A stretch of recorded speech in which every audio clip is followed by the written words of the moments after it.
건강한 두 남녀의 정국은과 사유리는 료강에서 그날 밤 8번의 온우지정을 나누었다. 다음 날은 느지막하게 일어나서 유유기 공원을 산책하고 유유기의 젊음이 거리에서 이것저것 주전부리로 점심을 때웠다. 오후에는 신주쿠로 돌아와 교회 내서 데이트하였다. 교회 내서는 그 드넓은 숲과 망망한 잔디밭을 보며 서로는 사랑이 영원하기를 바랐다. 두 청춘 남녀는 양지 바른 잔디밭에 벌렁 드러누워 흰 구름 흘러가는 파란 하늘을 쳐다보았다. 옆에 다른 청춘 남녀들도 짙은 사랑 표시를 하는 것이 눈에 띄었다. 정국은은 사유리의 손을 잡고 있다가 슬그머니 사유리의 배 위로 올라갔다. 사유리는 행복하게 받아들였고 주위의 다른 청춘들도 모르는 척 눈 감아 주었다. 그날 저녁도 같은 료강에서 투숙하였다. 둘째 날은 4번의 온우지정을 나누었다. 아침에 눈을 뜬 것은 11시가 다 돼서 료강의 오바상이 옥학상 식사 준비할까요? 하고 부르는 바람에 겨우 부스스 눈을 떴다.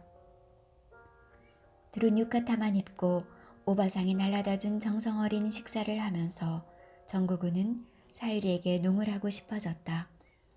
사유리, 우리 몇 번인 줄 알아? 뭐가요? 12번이야. 첫날 8번, 둘째 날 4번, 합이 12번. 어머, 그걸 다 세고 있었어요? 사유리는 얼굴을 붉히며 젓가락 든 손으로 때리는 흉내를 안다. 둘은 마냥 행복하기만 하였다. 정국은은 연합신문 주일 특파원이라는 신분인데다가 미모의 젊은 여기자 사유리가 가는 곳마다 동행해 주므로 일본에서 무소불위의 행동을 할 수 있었다. 주일 미군이 동태며 일본 고위층의 동태까지 모두 알 수 있는 한국의 최전선 기자가 되고 말았다. 사유리는 특히 캐논 기관의 캐논 육군소령과 G2 부장 윌루비 서장과는 막연한 사이가 되어 있었다. G2 산하의 캐논 소령은 은근히 사유리를 사모하고 있는 사이였고 윌루비 소장 역시 사유리를 반은 이성으로 반은 우정으로 대하는 사이였다. 사유리가 정국은을 대동하고 혼고의 구 이와사키 별택에 본부를 둔 캐논 기관을 방문했을 때 미군 첩보원들은 모두 자기들과 물이 다른 동양의 선남선녀의 모습에 취해 있었다.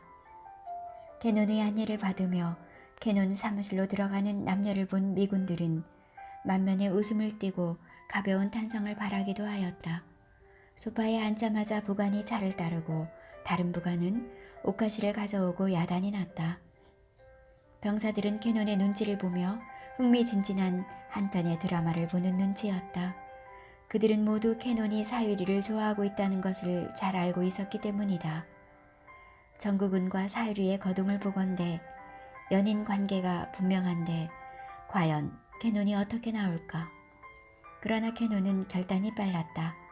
보자하니 둘은 벌써 깊은 관계로 맺어진 것이 분명한데 여기서 헛수작 해보았자 자기만 꽝 떨어진 매가 되기 때문에 흔쾌히 웃으며 두 사람의 관계를 인정하였다. 캐논 기관은 당시 미군 정측의 공식 명칭이 아니고 후에 일본의 매스컴이 붙인 이름이다. 일반적으로는 캐논 기관, 제트 기관, 혼고 기관이라고도 불렀는데 그들이 제공하는 정보의 양은 실로 엄청났다. 캐논 소령은 태평양 전쟁 종전 후에 미 군정의 정보를 총괄하는 G2의 정보장교로 참가하는데 캐논의 유능함을 인정하여 윌로비가 점령 정책을 시행하는 데 필요한 정보 수집을 위해 49년에 은밀하게 캐논을 수장으로 하는 하나의 조직을 만든 것이다. 캐논 기관은 일본인 공작원 조직인 시목판 기관, 시판 기관, 일고 기관 등을 산하에 거느리고 있었다. 캐논은 어딘가로 한참 전화를 하고 자리로 돌아오더니 갑자기 윌루비 소장을 만나러 가자고 하였다. 자기는 지프차의 조수석에 앉고 정국은과 사유리를 뒷좌석에 앉으라 하였다. 다이치 빌딩에 이르자 부관들이 기다리고 있다가 경례를 붙이고 안내한다. 윌루비의 사무실로 들어서자 어서 와요 사유리 하며 오직 사유리에게만 인사하고 다른 사람은 안중에도 없는 것 같았다. 한참 후에야 캐논의 경례를 받고 그 뒤에 정국은을 의식하는 것 같았다. 이분이 한국에서 온 정국은이란 사람입니까? 캐논이 소개를 하자 사유리가 이어서 보충 설명을 한다. 네, 이분은 한국에서 온 연합신문 주일 특파원입니다. 저희 아사히 신문과 협력 관계에 있는 사이입니다. 참으로 유능한 한국인으로서 장군께서 이분과 일을 하시면 미국에 큰 보탬이 될 것입니다. 이거원, 질투심이 나서 들을 수 있나? 사유리 상에게서 이런 정도의 인정을 받았다면 틀림없는 사람인데 둘은 도대체 어떤 관계입니까? 네, 저와는 결혼을 약속한 사이입니다. 사유리가 조금도 주저하지 않고 정국은이 사전 허락도 받지 않고 결혼을 약속한 사이라고 하자 정국은은 깜짝 놀랐고 윌루비나 캐논도 눈이 휘둥그레졌다. 네 사람이 오랜만에 한가로운 이야기들을 하다가 윌루비는 정국은을 보고 정국은 씨에게는 내가 단둘이 할 이야기가 있습니다. 제 방으로 잠깐 가실까요? 좋습니다. 장군께서 저에게 할 이야기가 있다니 영광입니다. 정국은이 응접실에서 윌루비의 개인 집무실로 따라 들어와 의자에 앉자 대뜸 이런 말을 하였다. 지금 저희 극동군 사령부 G2에서는 한국 정부나 한국군 관계자와 극부의 연락을 취해야 할 일이 너무나 많습니다.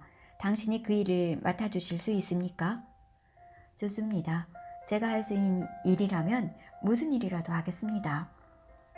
아까 말을 들으니 한국에서도 언론기관에 몸담고 있어서 특히 군기관과 밀접한 관계를 맺어오신 것 같은데 사실입니까? 그렇습니다. 아마 군 고위층들과 저처럼 많은 인맥을 맺고 있는 사람도 드물 것입니다. 좋습니다. 그럼 내가 하나 제안을 하겠습니다. 먼저 미 극동사령부 G2 휘하의 동경 제441 CIC 파견대원이 되어줄 수 있습니까? 좋습니다. 그렇게 되면 저야 활동하기에 편리해서 좋지요. 동경 제441 CI 파견대는 한국의 KLO 부대를 관장하고 있습니다. 정국은 씨는 주로 최병덕 총참모장과 박헌영과의 긴밀한 연락을 취하는 일을 해주셔야겠습니다.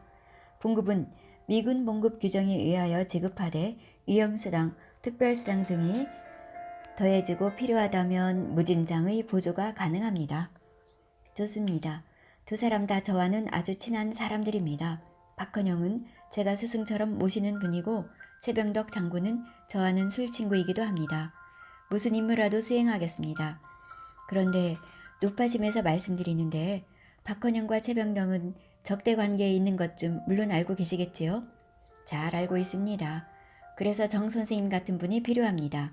그럼 내일 저녁에 나와 사유리 짱과 우리 세 사람만 같이 식사를 합시다. 단 재정지원 담당 부관과 CIC 행동 요령을 설명할 정보 참모가 같이 참석하여 자세한 설명을 드릴 것입니다.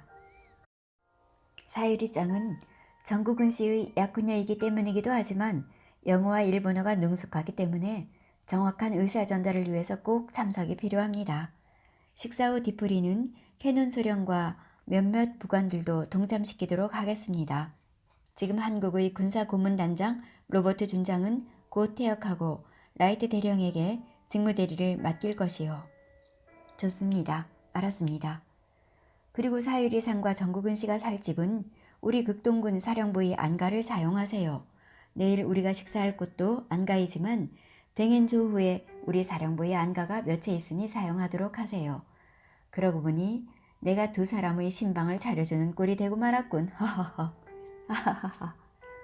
정국은도 쟁쟁한 실력자로부터 이처럼 허심탄회한 말을 들었으니 기분 좋게 웃지 않을 수 없었다. 다음날 저녁 식사를 할 안가는 홍고의 캐논 기관과 가까운 곳이었다. 동경제대 후문인 야요이몽 쪽의 네즈라는 지역인데 겉으로 보기에는 전혀 특별한 것이 없는 전형적인 일본인 주택이었다. 정국은과 사유리가 미군 안내자의 차를 타고 안가에 도착하자 기모노를 입은 50대의 오바상이 공손히 나와서 인사를 하고 안내한다. 안으로 들어가자 아기자기한 정원의 그림처럼 정리된 장식물들이 있어서 고풍스럽게 그저없었다. 고가의 백자 등이 진열되어 있고 사무라이의 도가가 2개 놓여 있다. 도가는 4단 도가와 2단 도가의 2개가 놓여 있는데 2단 도가에는 칼집에서 뽑은 카타나가 위에 걸려 있고 칼집이 밑에 걸려 있었다. 카타나는 보기만 해도 서리빨치는 예리한 칼날이 번득인다. 일제히 어느 전범의 집을 미군이 압수한 것이었다. 방으로 들어가자 윌루비 소장이 2명의 부관에게 무엇인가를 설명하고 있었다. 진즉 와서 많은 이야기를 나눈 듯 그들 앞에는 다구며 오카시들이 놓여있다. 윌루비 소장은 부관들 내가 소개하겠소.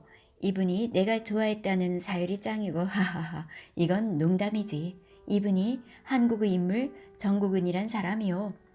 처음 뵙겠습니다. 처음 뵙겠습니다. 윌루비 소장을 제외한 3사람은 서로 인사를 나누고 즐거운 담소를 곁들인다. 정보참모가 나도 금방 한국에서 돌아왔는데 한국에서 정국은 씨에 대한 이야기는 들어서 알고 있습니다.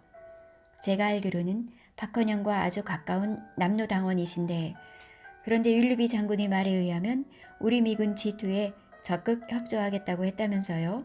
그것이 사실입니까? 네, 모두 사실입니다. 미국은 세계 1, 2차 대전을 승리로 이끈 대국이기 때문에 미국의 대한국 정책은 다 옳은 것으로 알고 무조건 따르기로 했습니다. 또 내가 따르지 않는다고 해도 그대로 될 테니까요. 일본 같은 나라도 미국 앞에서는 고양이 앞에 쥐인데 하물며 한국이겠습니까? 내가 남로당원이고 박헌영과 가까운 것도 다 사실입니다. 그러기 때문에 오히려 나의 말은 그쪽으로부터 더 신뢰를 얻지 않을까 생각합니다. 만약 그렇게만 생각해 준다면 더 이상 좋을 수가 없군요. 아마 미국을 위해서 가장 중요한 임무를 수행할 걸로 압니다. 듣건대 사유리상도 부친이 일본 제국을 위하여 분투 노력했던 군인이었으나 지금은 미군을 위하여 이처럼 큰 힘이 되어주지 않습니까? 그러고 보니 저와 사유리짱은 같은 배를 타고 있군요. 그때 윌루비 소장이 끼어든다. 바로 오늘 이 말을 하기 위해서 자리를 마련했다는 듯이. 그런데 정국은 씨, 오늘 저녁 비행기로 급히 한국을 가야 할 일이 생겼습니다. 지금 한시가 급합니다. 자세한 내용은 한국에 도착한 이후에 내가 로버트 준장께 전화로 지시할 것이니 정국은 씨는 라이트 대령과 함께 G2의 훈령대로 따르면 되겠소. 사유리는 이 말을 듣더니 깜짝 놀라며 오늘 저녁에 한국으로 간다고요? 그럼 저는요? 사유리짱은 저희들이 안배한 안가에서 살면서 정국은 씨와의 재회를 기다리면 되겠습니다. 저를 인질로 삼는군요. 네? 인질이요? 하하하. 하하하. 내제 안가에서 시간 맞춰 나오는 최고급의 일본 요리로 식사를 하고 아카사카의 나이트클럽으로 장소를 옮겼다. 나이트클럽 스탠드에는 아름다운 젊은 일본 여성 하나와 미소년이 바텐더도 하고 주문도 받고 있고 객석에는 테이블 사이를 반나의 일본 여성들이 거닐며 얼굴 가득히 애교스럽게 서빙을 하였다. 댄스곡이 나오자 모두 홀로 나가서 춤을 추었다. 사이리와 정국은도 왈츠곡, 브루스곡에 맞추어 춤을 추었다. 네, 아나타. 한국 갔다가 반드시 일본으로 돌아오는 거지요? 물론 사유리는 나의 영원한 사랑이니까. 반드시 돌아올 테니 댕엔초부에서 나를 기다리세요. 아나타, 약속 어기시면 절대 안 돼요. 알았지요? 2사람은 누가 보든 말든 부둥켜 안고 계속 정열의 춤을 추었다. 정국은이 한국으로 돌아온 것은 50년 6월 1일이었다. 윌루비가 미리 최병덕에게 정국은이 찾아가면 모든 것을 협조하라는 부탁을 해놓았기 때문에 윌루비의 부탁이 아니어도 친할판에 전화까지 받았으니 모든 것은 순조롭게 될 수밖에 없었다. 정국은은 최병덕을 만나자마자 먼저 두툼한 달러 봉투를 건넸다. 무엇입니까? 윌루비 소장이 보내온 미국 정부의 위험수당과 기밀비입니다. 왜 저한테 돈을 주는 것입니까? 그렇지 않아도 윌루비 소장과 로버트 준장과는 협조 관계에 있는데 특별히 돈을 주는 이유를 알 수 없군요. 아마 이전과는 비길 수 없는 중요한 부탁을 드리려는가 봅니다. 최병덕은 앞에 놓인 두툼한 동봉투를 보고 잠깐 망설이는 듯 하더니 잠깐 봉투를 들고 반쯤 꺼내서 모서리에 달러 숫자를 넘겨보고 소스라쳐 놀란다. 이내 무엇인가를 결심한 듯 만족스럽게 봉투를 안주머니에 집어넣는다. 다음 날 정국은은 국방신문과 태양신문 시절에 데리고 있던 가장 믿을만한 라엄광과 김순덕 기자에게 역시 달러 봉투를 하나씩 안겼다. 그리고는 둘을 대동하고 최병덕의 집으로 들어갔다. 내가 가장 신뢰하는 두 사람입니다. 가장 요긴한 곳에 심어주십시오. 알겠습니다. 라엄광 씨는 군복을 입혀서 제 부관으로 쓰고 김순덕 씨는 가장 내밀한 연락을 취해야 하니까 집안 가정부로 쓰겠습니다. 괜찮겠습니까? 하며 라엄광을 보고 말하자 기다렸다는 듯이 라엄광이 대답하였다. 네, 좋습니다. 중요한 직책을 맡아서 영광입니다. 김순덕 씨, 아주 유명한 우리나라 여기자라고 하던데 가정부 괜찮습니까? 물론 직접 일을 하는 가정부는 따로 있습니다. 영광입니다. 명목이야 무엇이면 대수입니까? 시키는 일을 충실히 하겠습니다. 김순덕도 흔쾌히 응낙하였다. 이 두 사람은 과연 이남의 상황을 1시간 간격으로 박헌영에게 타전하고 미 군사고문단과의 모든 연락 사무를 민첩하게 수행하였다. 앞에서 정국은이 사형당했다는 기사가 헤드라인으로 보도되었다고 했는데 실은 그때 대리 사형을 당한 사람은 보도연맹원 박철우였다. 박철우가 배바오에게 화순 방첩대로 끌려가 창고 안에서 총살 직전에 탈출하였다는 것은 앞에서 말하였다. 그는 무등산 6부 능선을 타고 한없이 걷다가 낮에는 숲속에서 잠을 자고 밤이면 인가 쪽으로 내려와 먹을거리를 구해서 다시 산으로 오르곤 하기를 반복하였다. 단 박철우는 자기가 지금 어디쯤 와 있는지조차 알 수가 없었다. 어느 날 밤 길가에 상가도 몇 개 있는 작은 마을을 내려가는데 상점 이름이 하동상해라고 쓰여 있는 것이 보였다. 혹 여기가 경상도 하동인가 하여 어느 인가의 방문을 기웃거리는데 안에서 라디오 소리가 들리고 식구들이 찐 고구마를 먹으며 이야기를 하고 있었다. 듣자 하니 경상도 말투였다. 아, 여기가 경상도구나. 옳지. 저 라디오만 있으면 뉴스를 들을 수 있는데. 마침 방 안에 남자는 없고 시어머니와 며느리인 성싶은 두 여인과 어린이들만 있었다.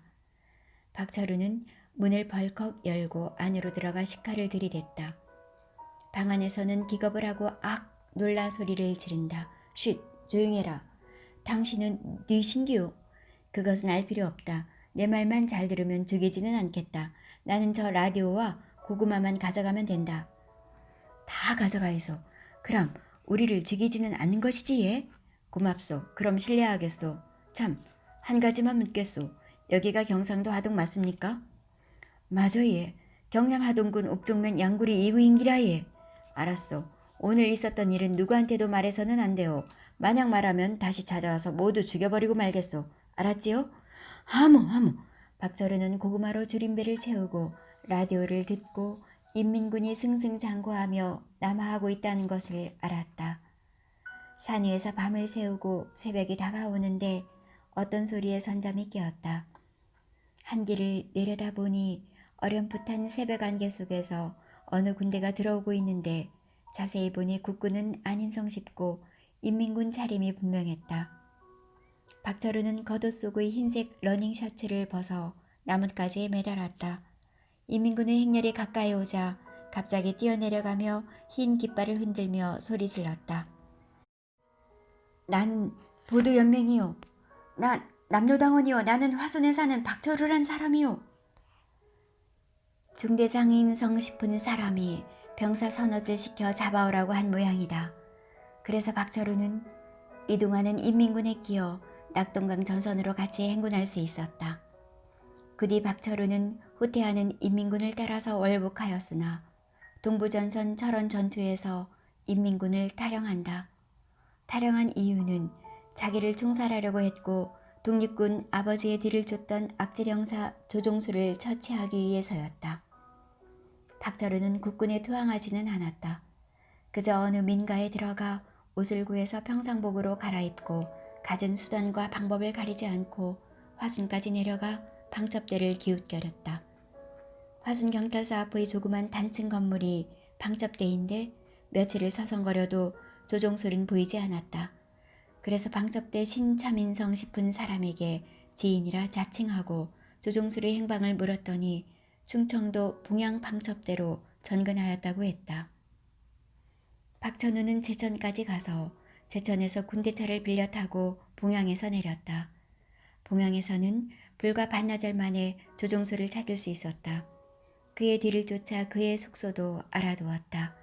숙소는 봉양 방첩대에서 멀지 않은 곳에 있었다. 밤이 이슥해지기를 기다리자 조종술이 술에 취하여 비틀거리며 돌아와 방문을 열고 들어간다. 박철우는 바로 그의 뒤를 따라 문을 박차고 들이닥쳤다. 누구냐? 나를 자세히 보아라. 내가 누구인지. 너는 그렇다. 내 놈에게 화순 창고에서 총살을 당하려다가 탈출한 박철우다. 바로 내 놈이로구나, 이 빨갱이 새끼. 너는 만주에서는 나의 아버지 박자, 봉자, 진자의 뒤를 쫓던 일제 앞잡이였지. 너는 국가적으로는 절대 용서할 수 없는 매국노이고 개인적으로는 우리 부자를 모두 살해하려고 했던 철천지 원수다. 그래, 알았다. 그래서 어쩌게 떠는 것이냐. 민족과 가문의 이름으로 너를 응징한다. 하며 박철우가 품속에서 막 권총을 꺼내려 하는데 조종술이 번개처럼 덤벼들어 육박전이 벌어졌다. 권총은 땅에 떨어지고 둘은 엉켜 싸우다 마당으로 튀겨져 나와 뒹굴며 싸웠다. 박철우가 위에 올라타서 몇 대를 갈기고 다시 방으로 들어가 권총을 들고 나오는 사이에 조종술은 허물어진 담을 넘어 도망가고 있었다. 금방 박철우의 권총이 불을 토했다. 탕! 조종술은 총을 맞고도 담을 넘었으나 박철우는 바싹 뒤쫓으며 다시 탕탕 두 발을 갈겼다. 그런데 주위를 살펴보니 벌써 골목 양쪽에서 방첩대원 4~5명이 달려오고 있었다. 맨 앞에 오는 놈을 쏘고 반대쪽도 쏘아댔으나 다음부터는 찰칵찰칵 소리만 나고 총탄이 나가지 않았다. 실탄이 떨어진 것이다. 순간 양쪽에서 우르르 덤벼들어 육박전이 벌어졌고 중과부적으로 생포되고 말았다. 정구군이 사형당할 것이라고 홍제원에 모였던 기자들과 구경꾼들이 꺼림칙하게 흩어지고 난 후 손원일 국방장관은 무슨 조치를 취하지 않으면 여론을 잠재울 수 없다는 것을 알았다. 손원일은 특무대장 김창룡에게 전화하였다. 어느 사건에 대타로 죽여도 뒤탈이 없을 만한 사람을 하나 물색해 달라고 하였다. 그럴 사람은 얼마든지 있습니다. 제가 하나 물색해서 보내겠습니다. 마음대로 처치하십시오. 이렇게 해서 대타로 끌려 나온 자가 바로 박철우였다.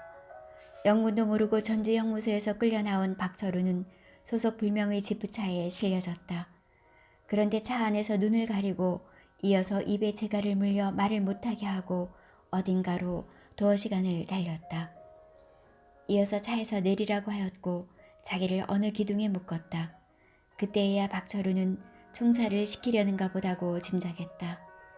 누가 병사들을 향해 실탄 장진 하는 소리를 듣고서야 아, 총살이로구나 하는 것을 알 수 있었다. 그러나 아무리 소리 지르려 하여도 재갈 물린 입에서는 소리가 나오지 않았으며 몸을 비틀어 보아도 빠져나올 수 없었다. 집행까지의 시간은 너무나 짧았다. 거총, 발사까지는 불과 몇십 초밖에 걸리지 않았다. 뜨거운 불기운이 가슴에 박히는 것을 느꼈고 이어서 또 희미하게 들썩거림이 느껴졌으나 이내 무의식 상태로 들어갔다. 총살 광경을 멀리서 보고 있던 손원일 국방장관은 어딘가로 전화하였고 그 뒤로 정국은이 총살형에 처했다는 유언비어가 사방에 퍼졌다. 기자들은 사실 확인을 하려고 이리 뛰고 저리 뛰었다. 여러 가지 정황으로 보아서 사형을 시킨 것은 분명한 것 같은데 왜 이렇게 시원스럽게 책임지고 사실 확인을 해주는 사람이 없을까? 그러다가 기자들이 사형 집행을 명령한 하급장교 하나를 알아내고 집요하게 캐묻자 자기가 사형을 시킨 것은 사실이라고 하였다. 그 사형수가 정국은이었습니까? 그런 걸로 압니다. 나는 다만 집행하라는 명령을 따랐을 뿐입니다. 이렇게 하여 사실 확인과 추측 기사가 반반씩 섞인 애매모호한 말로 일단 국제 스파이 사건 주범 정국은 사형 집행이라는 헤드라인을 일단 내보냈던 것이다. 그러나 정국은은 그때 벌써 미국 CIC 뉴욕 지부의 정식 요원이 되어 근무하고 있었고 뉴저지의 그림 같은 넓은 정원을 가진 전원주택에서 사유리와 신혼생활을 즐기며 뉴욕까지 차로 출퇴근하고 있었다. 정국은의 사형 집행 당일은 사유리와 함께 뉴욕 남쪽 허드슨 강가를 산책하며 건너편 숲속의 그림 같은 웨스트 포인트를 감상하고 있었다.